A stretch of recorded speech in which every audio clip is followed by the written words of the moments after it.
Hi guys, I am a very big consumer of Korean entertainment, K-pop, K-dramas, those dating shows, survival shows.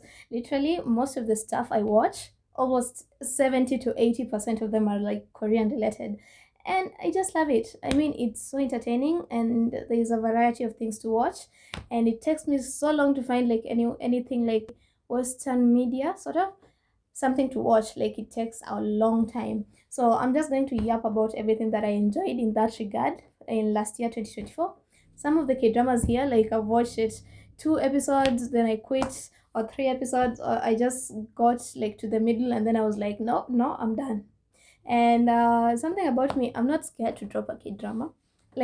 When something becomes boring, it becomes not entertaining anymore, it becomes too depressing, especially the depressing ones. Like I hate when the main characters suffer and the suffering is not ending. I can't watch. Let's move this along. Like you don't have to suffer all the way.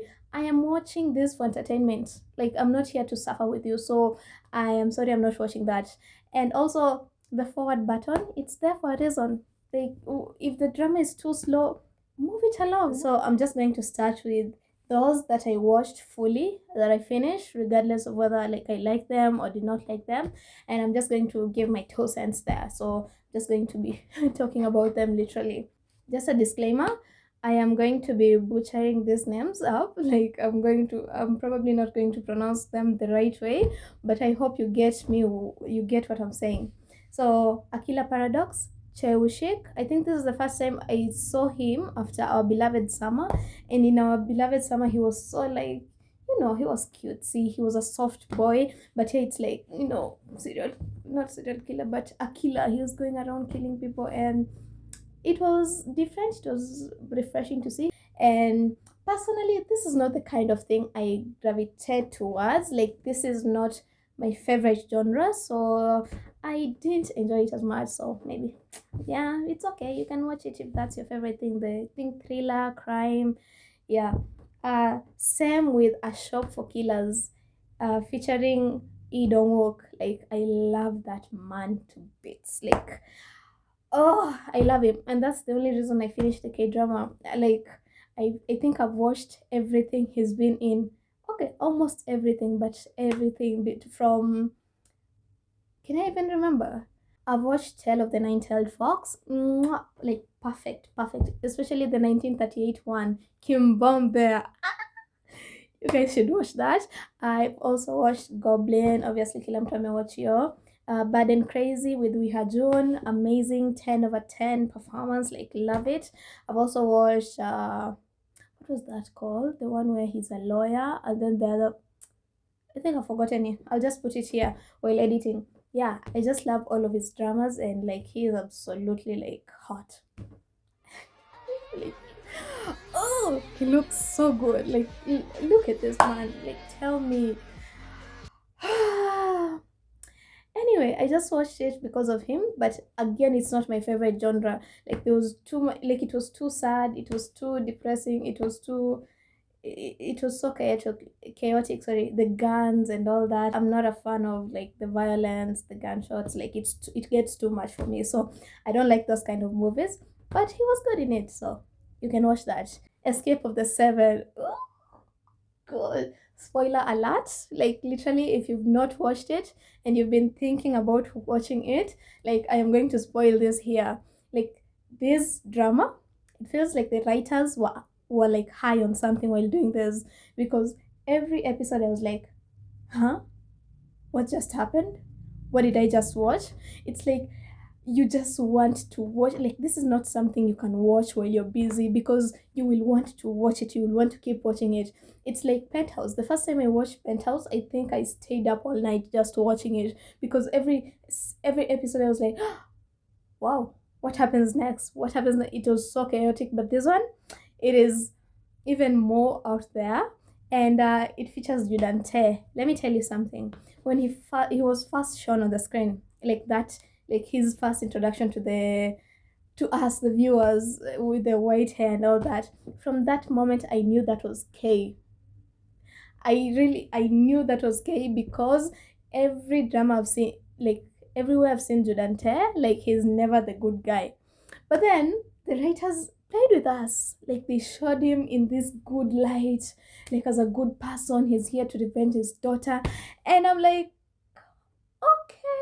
okay, so maybe you're a good person, but it doesn't suit him. And then when it came out that he was K, oh my god. Wow, the rush I got like from watching this drama is like crazy. And I remember I was recommending it to my sister. And then for some reason, I don't know what's wrong with her. She downloaded season 2 first. Now she's watching season 2, Amifika episode 2. And I'm like, okay, Umifika, what do you think about it? And then she's telling me the happenings of season 2 because I watched season 2 like about 3 or 4 episodes. And I'm like, okay, did you start from the like first one? And I was so disappointed that she knew who Kay is. Like, I wanted her to go through like the same thing I went through when that was revealed. And I remember I was like, you've just ruined the whole drama. You've ruined the whole drama for yourself because you won't feel that way. But thankfully, like there's a lot of names going around from Matthew to I don't know the girl's father's name. So like she was confused the whole way through. Like it was even more confusing for her because she was like, "This is not Kay. Who's Matthew? Who's yeah?" But it was nice. Now my problem is season 2. It's like they changed the formula of the thing they were smoking during season 1 because no, like literally this woman abandoned her child, went and raped her, like from the family that had accepted her, a very good family, by the way, came and used her to get to her grandfather. Like, literally, that girl was outside being rained on, like, she was crying, and she was still like, oh, like that was literal emotional abuse plus the physical abuse there. Okay, like this woman literally killed her child, and then you're gonna make her lose her leg and then be like, oh no, she has learned her lesson, the hero. Like, she just because she watched a couple of videos from her daughter being killed, like she's suddenly okay. No, no, no, no, no, no, no, fuck y'all. Because hapo ndo niliachana na okay drama. I was like, I'm not watching this because you cannot convince me that is possible.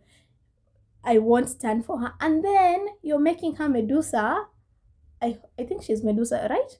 Because I didn't watch the whole thing, so I'm thinking she's Medusa.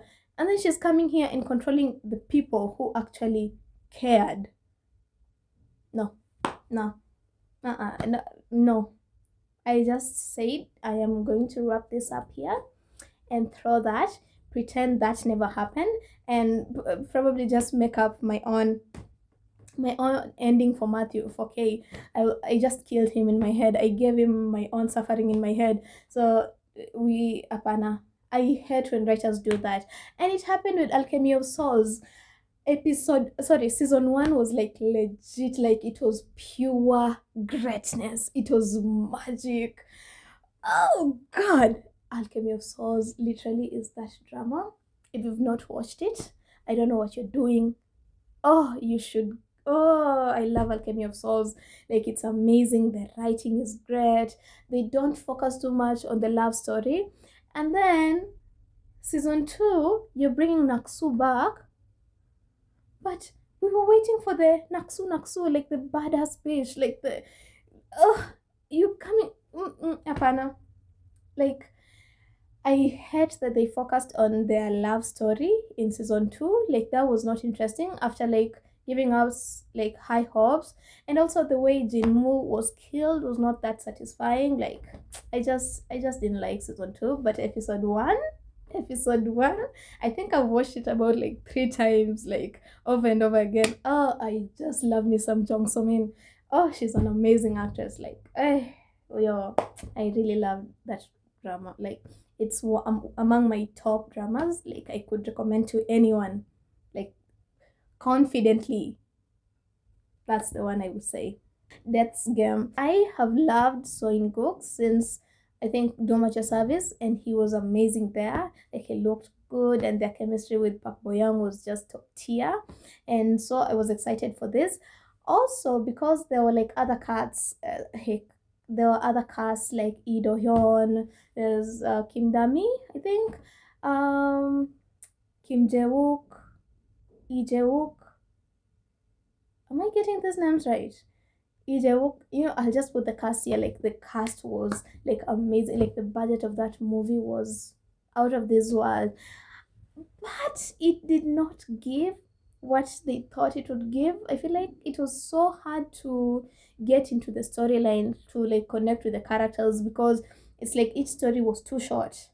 Each story like needed like its own background story, and it didn't have that impact like they were going for, and it was not. Nah, no, no, no, no. If I were to rate it, I would give it like a 5 out of 10 just because the cast was great, but I feel like they wasted the cast, honestly. I don't like it. The fact that he came back to life in the last episode, I don't know, like I don't like happy endings that seem too unrealistic. I no, it's just like you are forcing. It's like, oh, here, go, happy ending, like have fun. No, it was not good. So yeah, that's them. It's not worth it, honestly. Hierarchy. Now, that was the biggest disappointment ever. Did you guys see how that cast looked? Did you see the face cards? God, like it was giving the airs, but modern. Like that was going to be the perfect revenge K drama. Then you guys are going to turn that into a love story, a one-sided one at that. Like, come on, come on. Oh, I hate it. I hate when I watch a kid drama thinking that it's going to be one thing and then they change the plot midway. I don't care about the love story. I watched this because Kanga was going to get revenge for his brother. His brother was killed. Your brother was killed, Kanga.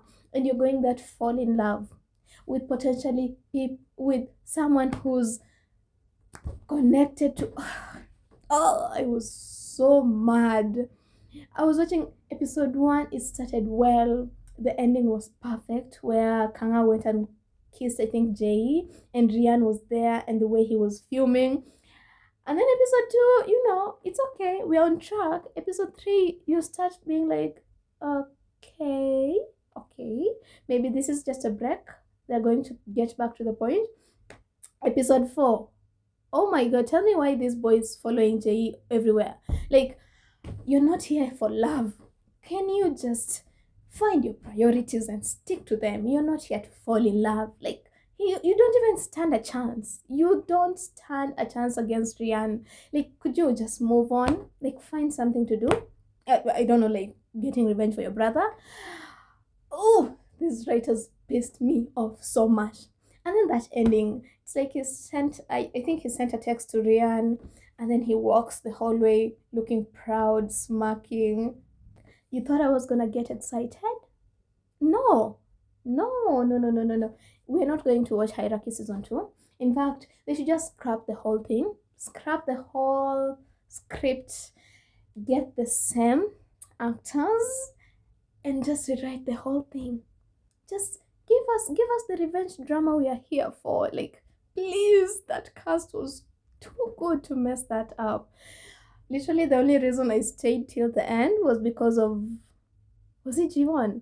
Kim Jiwon. That man is fine with those damn lips. Oh, this man was literally the plot. Oh, I don't know. Oh my god, he looks so good. You know what? I understand that, teacher. I really do. I really do. I won't be judging. I understand. I get it. Kyung creature. I was in a Hansoi drama binge watch. Like, I was watching all of her K dramas, and this happened to come out after I had finished watching My Name, and I was so obsessed with her that I still like her. I was so obsessed with her that time, so I was like, you know what, this has come out. Let's just get into it. Normally, I wouldn't watch such a K drama because I don't know, it's too depressing for me. Like the whole, I think it's a mystery thriller. No, no, it's not my type of K drama. But I watched it because of her. And Park Seo-joon, he was once my favorite, like number one K drama actor. But right now I'm like, eh, ilili talker, like like whatever, bro. I don't care much for him, but he's okay. He's okay. Young Song Creator is okay. I didn't watch season 2 because again I didn't find it interesting. Like I didn't love the drama, so I don't even have much to say about it. But if you like that those kind of things, perfect marriage revenge. Now, let me circle back to a point I made earlier. Like, I hate when the actresses suffer so much, or rather, yes, the main leads, when they suffer too much. They stress me out. Like, I can't watch K drama. Can we just be happy? Can we, like, for one minute, can we just be happy? Can we not suffer that much? Yeah. And when I was watching Perfect Marriage Revenge, I thought that the first episode, like, the main character, I don't remember the name, she would suffer like throughout the movie, and then come to find out it's only episode 1. I was like, this is heaven. Also, I love the fact that she had wins and losses, so it was not like she was so winning against the stepmother, but also she was not like losing, so it was a bit realistic. Like she had her highs and lows and all that. So this was nice. This was a good K drama, and I think it has 12 episodes.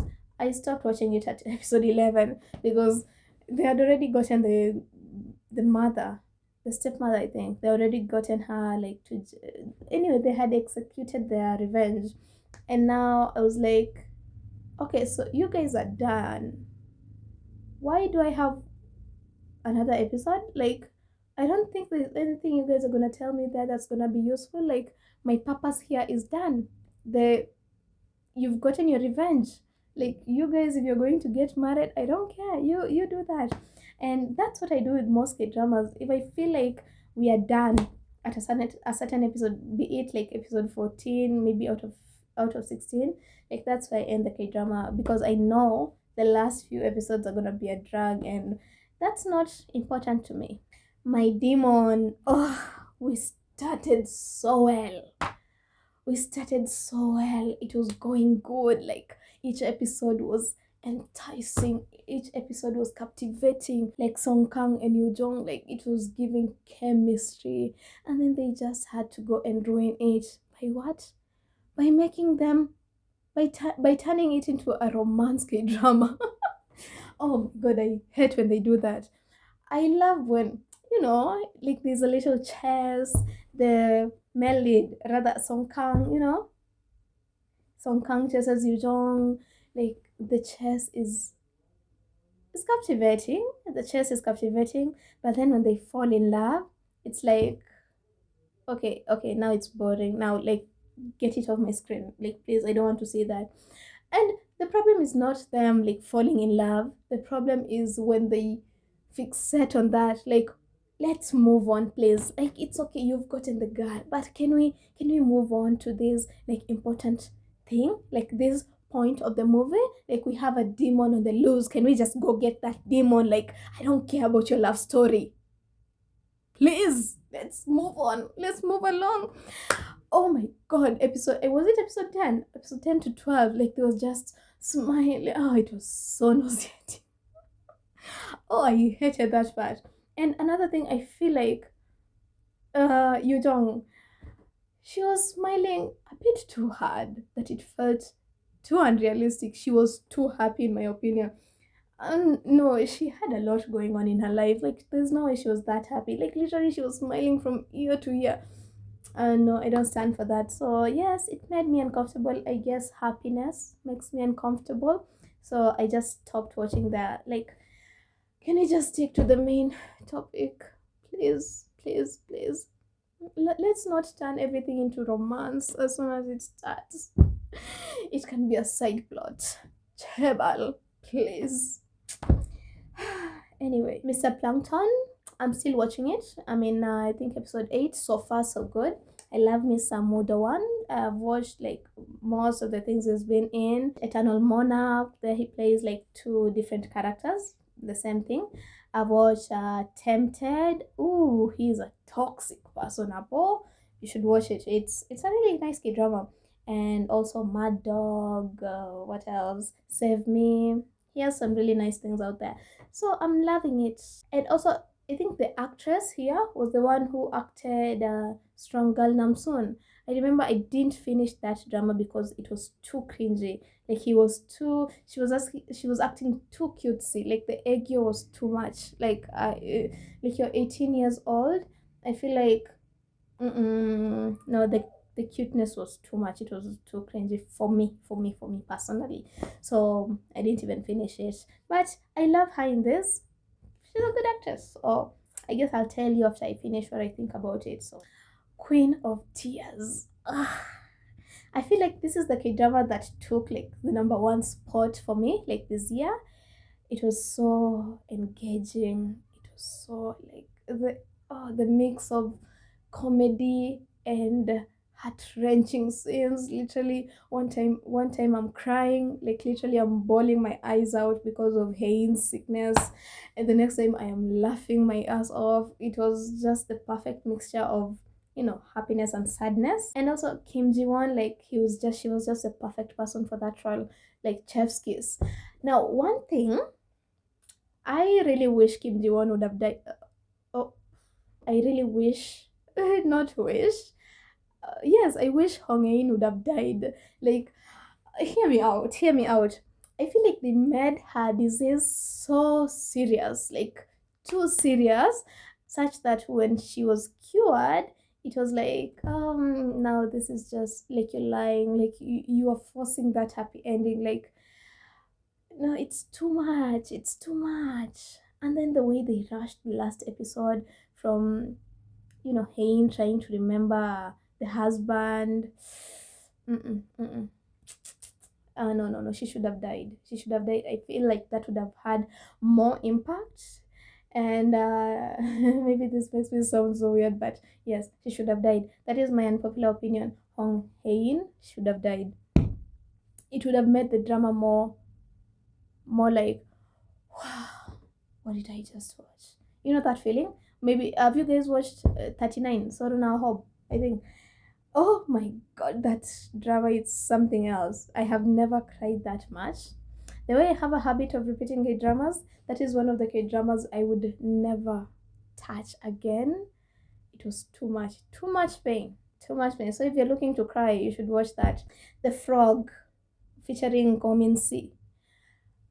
That thing was weird. That thing was extremely weird. Like I was watching halfway through it, I'm like, what am I really watching? Like what's going on?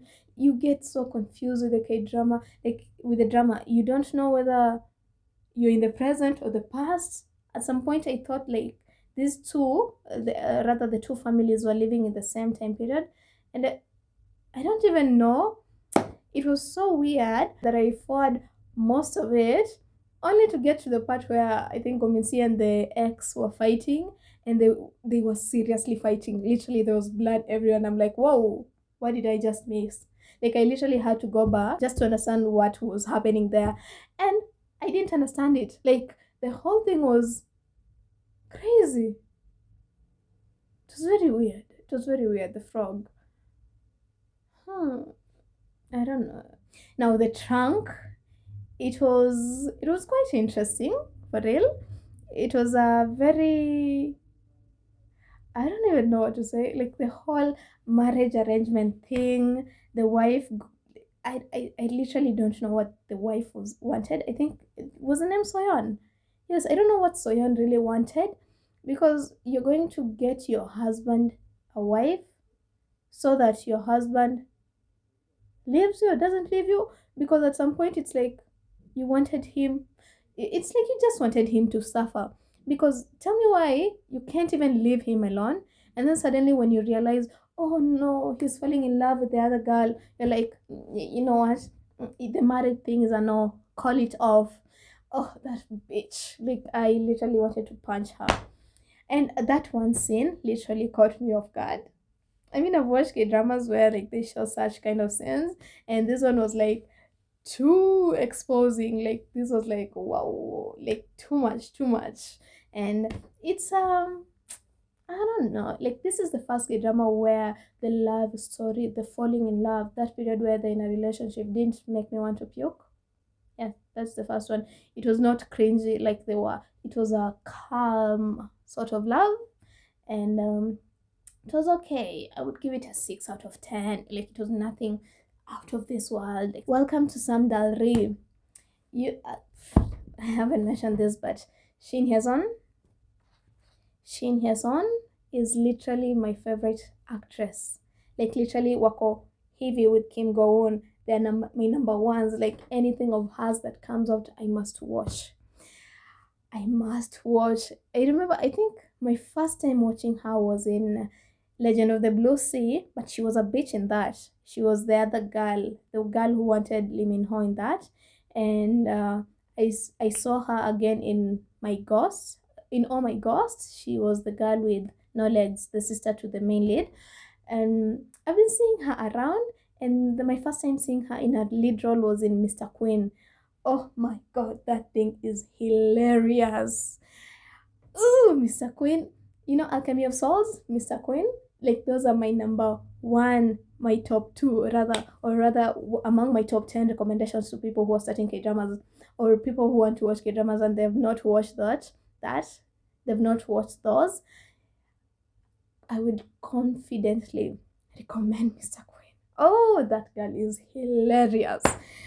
Oh, I've rewatched it, I think, thrice. Yeah, I know I have a problem, but yes, she's amazing. So when I saw her in this, I was like, it's Shin Hyeson, it's Shin Hyeson, it's Shin Hyeson. What am I saying? I have to watch it. But I didn't finish it because I don't know. I feel like I expected her to go back to the city to be this like boss girl, like take back her business, be this boss bitch. But then she just stays in the village and lives that life. It got too draggy at the end, like towards the end, and I think I stopped it because of Ji Chang-wook. I feel like I know people love him. He's a good actor. I've watched him in Backstreet Rookie. I think those are the only two. Those are the only two I've seen him in, and that one where he's a lawyer. But I also did not finish that, so maybe I just have a problem with him. But his face is too. There's not a lot going on his face, and when he smiles, it's too much. It's too much. It's too much that it feels fake.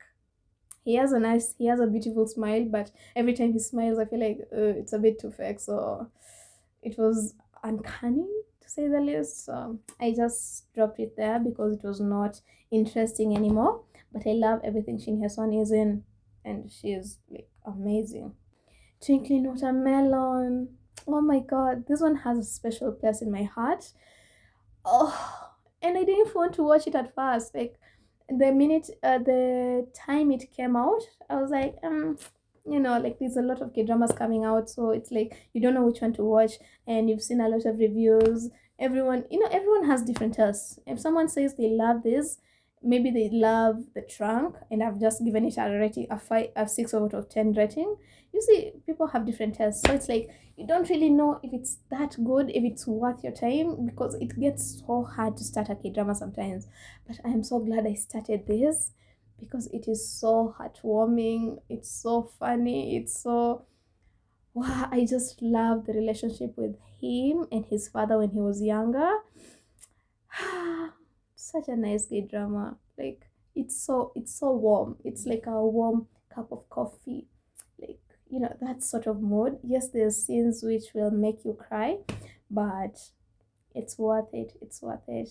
The way he learns sign language for the mother when they're young, just to talk to her. The way he saved. I just love. I cried. That scene where I think the mother was being abused by the family, and then he went and signed to her, but the mother did not know how to sign because apparently the stepmother had banned like signing in the house. Like she had to talk, which is so weird. Like this girl clearly is deaf, clearly does not have the ability to talk. It's like she was shutting her from the world, and when this boy came and saw his mother like that broke my heart. Like I was just crying with all of them. And this is one of the K dramas where the happy ending made sense. Like it was well constructed. Like I would take that. That made sense. That's the only happy ending that made sense. Yes, so Twinkling Watermelon, amazing show, 10 out of 10. Vagabond, oof, after years and years, finally got to watching it. For some reason, I didn't like Isungi. Is that him? Yes, Isungi. I haven't watched a lot of his K dramas. I just didn't like his whole vibe. That's just me. I was definitely judging him without knowing him or watching any of his K dramas. So it's not like I'm making like a fact statement like that's how he is. But this is the first time I watched him in Vagabond, and it was a good K drama. Loved it. Loved Susie in it. I also watched Beyond Evil. I think this is the time where I was into the mystery, the thrillers. So I was looking for those K dramas mostly, and I found Beyond Evil. One thing about this, I hate the way they made that man like too villainy. Like they made him act like the villain all through. Like we were so convinced that he was the killer, and then we get to like the end, almost the end, and it's like, oh no, he's not the killer. He has issues. What? And then you're not explaining why he's acting that way. You're just going to leave that there. Like I get that maybe you want a good plot twist, but I feel like there's a better way of writing it without making it making the one character seem like the villain, like he is the one, like giving all the signs there, and then you're just gonna say, oh no, no, he's just mentally, no, he's just, you know, he has issues. That was not fun. Idong Shik, yes, Idong Shik was too creepy. Is creepy the word? They should have made him better. They should have written him well. So I didn't enjoy it. I also watched Blind. That's another drama.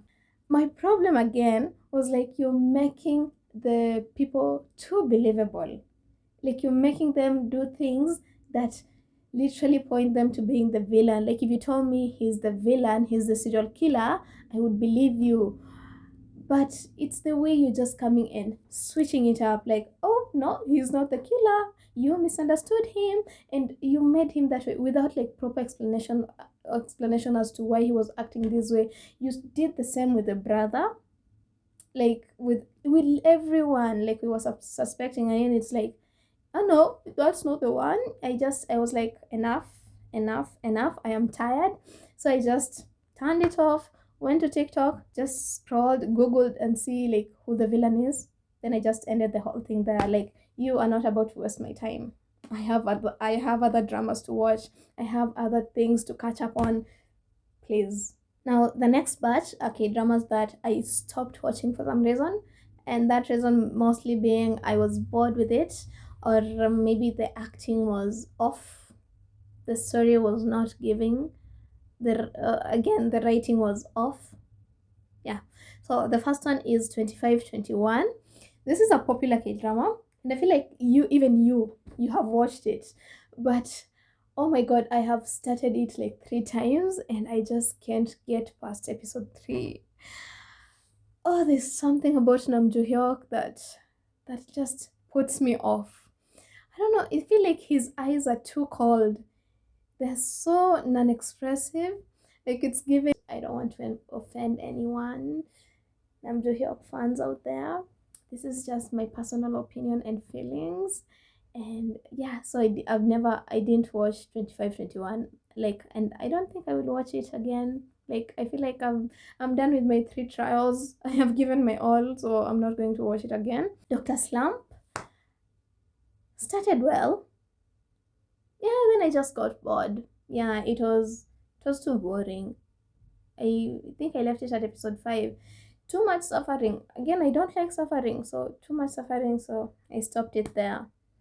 Hellbound. Oh, we love us some Hudo one. Oh, that man is hot. They were serving body, but it was too violent for me. There was a lot of fighting. It was too much for my head, so I just stopped watching it at about episode 6 or 7. Yes, but it's a very nice drama. Yes, a lot of people like it. It has high ratings, so you can watch it. But personally, it was not my cup of tea. Love Next Door. I have said how much, I have mentioned how much I love Jong So Min. Oh, Alchemy of Souls was that bitch. Amazing. But for this, it reached a point where I feel like it was too cringy. Like these are 30 something year old and you're acting that way. Like the egg your sal was not giving. It was too cringy. It got too weird. So I just, cut it off. Like I said, I am a busy woman. I have other dramas to watch. So when something just bores me, like on to the next. We don't stay there. But yeah, so it was not for me. Night Flower. Oh, actually, that is really funny. I think it's a comedy period drama. But I feel like with period dramas, like you have to be in a certain mind space or my yes to start watching it. And I was not there at that time. But I will go back and finish it because it's a really nice drama. A Lovely Runner. I watched two episodes. Then I was like, nope. Like a lot of people are praising it, and it's a good drama. Yeah, according to people, it's a good drama because I didn't watch it. I can't have an opinion. I just feel like Kim Hye Yoon, Kim Hye Yoon. Yes, I feel like every K drama that she's in, like she's just too annoying. Like there's just a lot of this happening, and no offense, no offense. Oh, no offense. Her voice is too like it's not for me. Like I just want to tell her, could you just shut up 1 second? But I guess if I finished watching Extraordinary You, if I finish watching that, then I guess Lovely Rana is nothing. Because there, my my God, that girl can talk. That is it. I don't know if it's just the characters that she gets, or it's her. But either way, her characters have too much to say. Too much to say. I can't. I can't. I just wrapped it up. She's an amazing actress. Don't get me wrong. Like according to people's opinion, she has won a lot of awards. She's well loved and known. Just not for me. Miss Night and Day. It was funny. Like a lot was happening. The switching between day and night, and it just got too tiring and too boring. So I dropped it. My Sweet Mobster. Oh, it was such a refreshing trope. It was a refreshing trope. It was this ex gangster who falls in love with a children artist. Should I say? Oh no, no, a children's YouTuber. I think they fall in love with each other. So it's a very interesting pairing. But I didn't finish it because I don't know why I didn't. I guess I just found something more interesting to watch. But it's nice. I will not finish it, but it was nice. Romance in the House. Oh, this is amazing. This is one of the things I will finish. Do you know those dramas where it's like you expect this to be a it's romance in the house, right? So you expect this to be a love story. Like this one, I went in knowing like it is a love story. Like I knew what I was getting.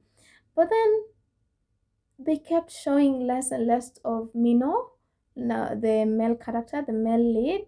I don't know. I don't even know if she was the love. Let me just call him the love interest. They kept showing less and less of him. So I was like, okay, is this not about the two? Is this not about their love story? And then it hit me like this is about the girl and the father and their household. I think reconnecting or something because the father abandoned them for years and now he's come back and bought the whole place. And it's like, oh, I want to be a father and all. So they are navigating through that. So that was refreshing to see. I'll definitely watch it again. It's literally so good. Brewing Love, I'm still watching it. So I don't have an opinion right now. I will finish that. Connection. Did I tell you I hate when actors suffer? I cannot stand it. This drama gave me so much anxiety throughout. Like, this guy is just suffering from episode 1. I am in episode 5 and there's still things going wrong. He's a narcotics police officer. It's the main lead is Jisong from The Devil Judge. Perfect character, amazing. Here's the thing. Oh, Jisong is that man.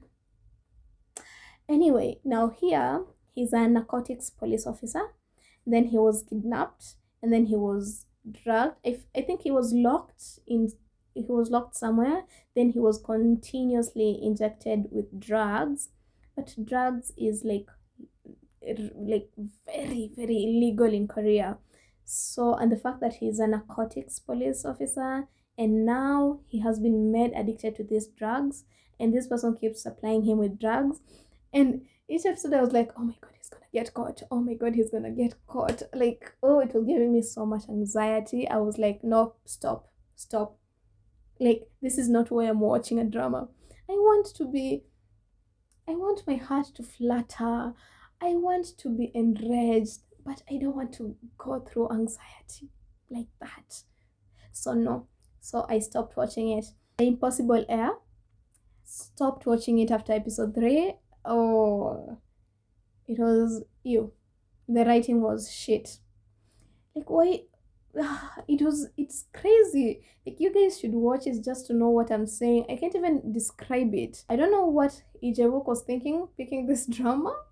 I don't know who gave him the script. I don't know who gave him that role, but whew, yikes. The Judge from Hell. Oh, I love it. Park Shin Ye. Like, this was a different character than she normally acts. She usually acts the suffering main lead, but here she's a badass demon from hell. She's coming to give out the punishment to the people, and she killed it. I mean, episode 5, I think I stopped watching it because I got so busy at work, so I didn't have the time to watch it, but I'm definitely going to finish this. The Midnight Romance in Hagwon. I was on a Wi Hajun drama binge watch, and I landed on this, and all I can say is that it was too slow for me. It was too calm, it was too chilled, it got boring, it was like too slow, so dropped it. Wonderful World, it's a really, should I say it, heartwarming?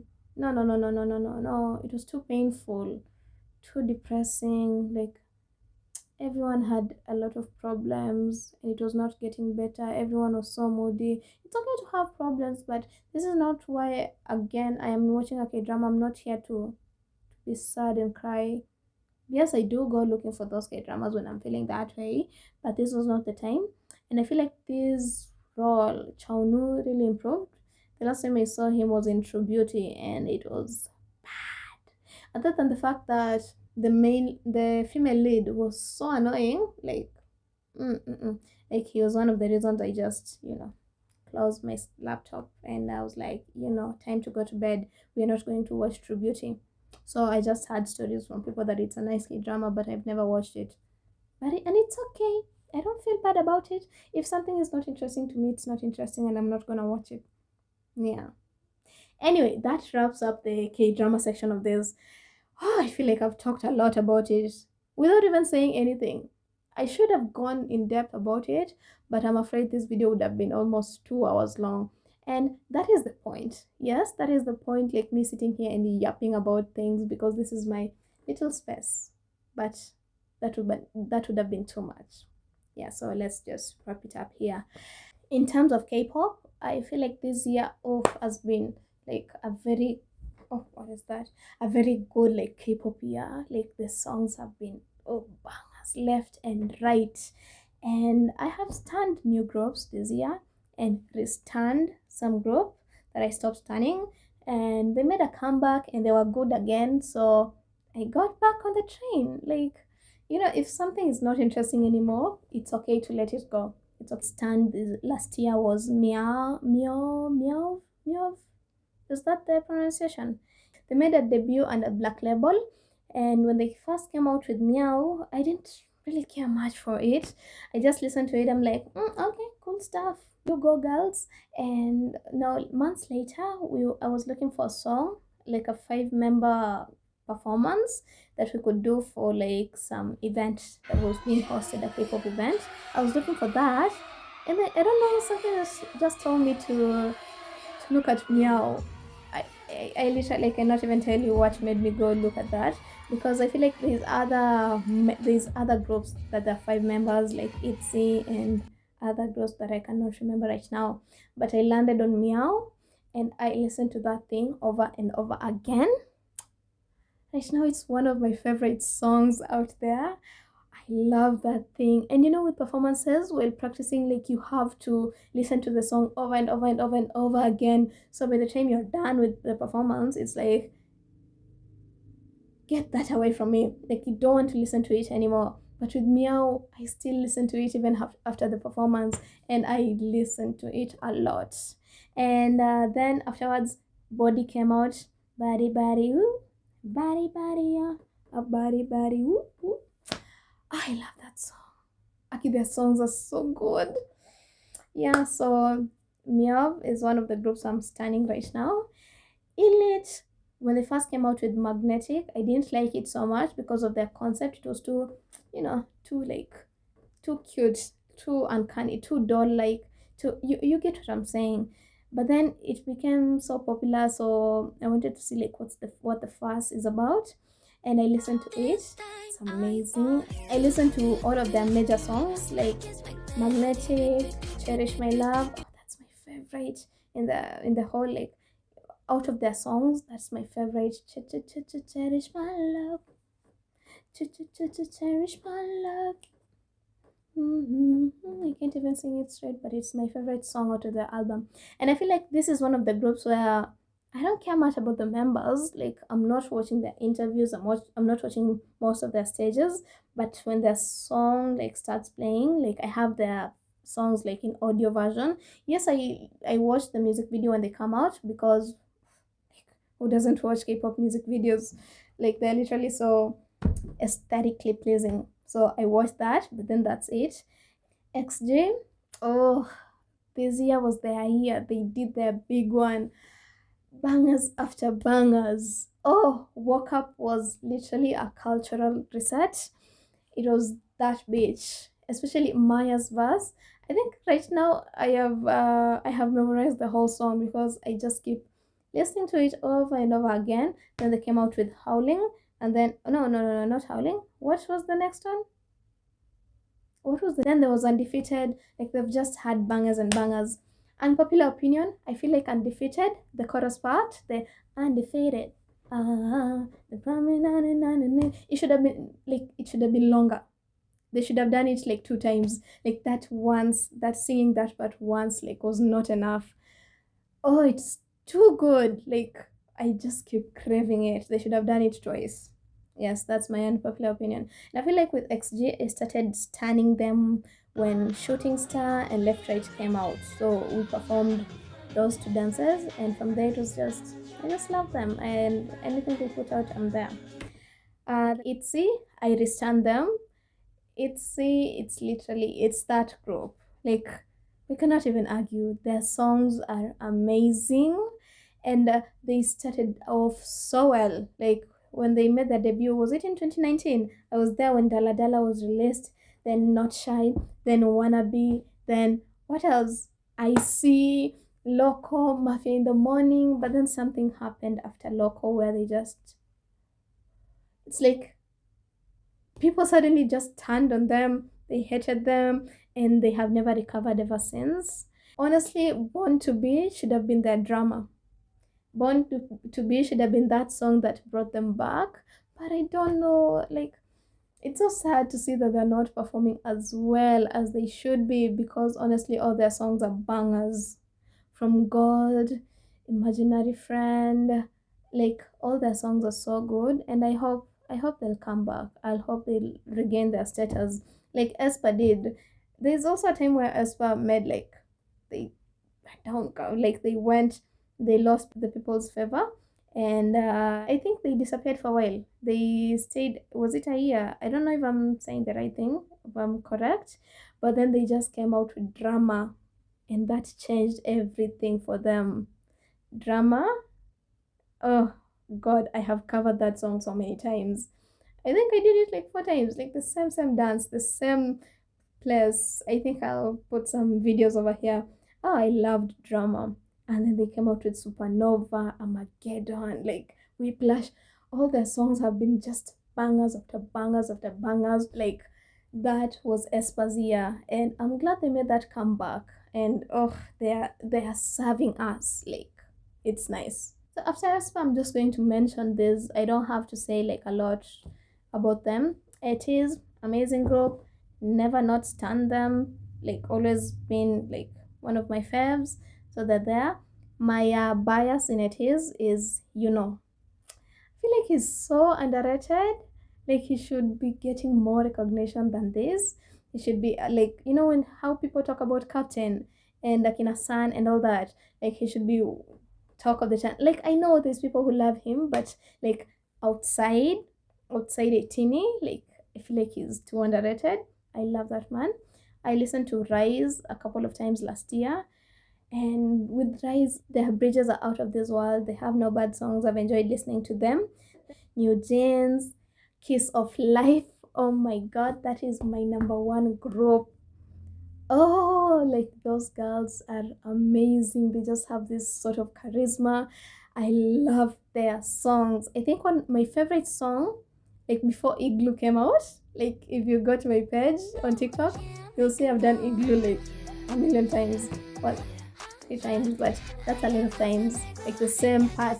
No, actually, almost 4 times. Igloo is that bitch.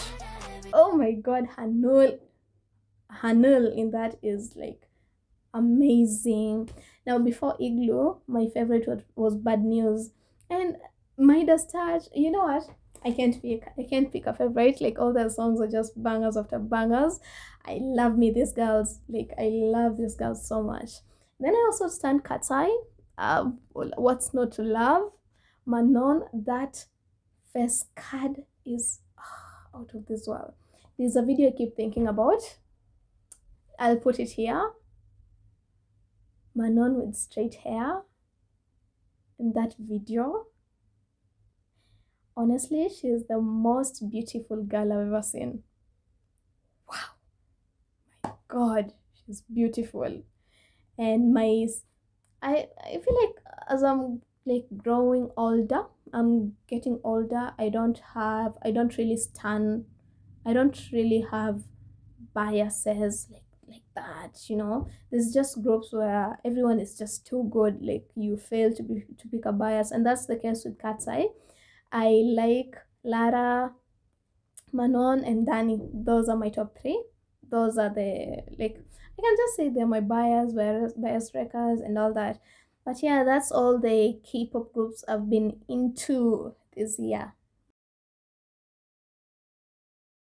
Yeah, so I guess I'm just gonna wrap this up here because it's getting too long and my voice is going. I'll make another one for the reality TV shows and the dating shows. That one's going to be juicy because I love me some of that. Oh, those are the things that keep me up all night. So I'm going to talk about. Bye. See you in the next video. Yeah. Brie out.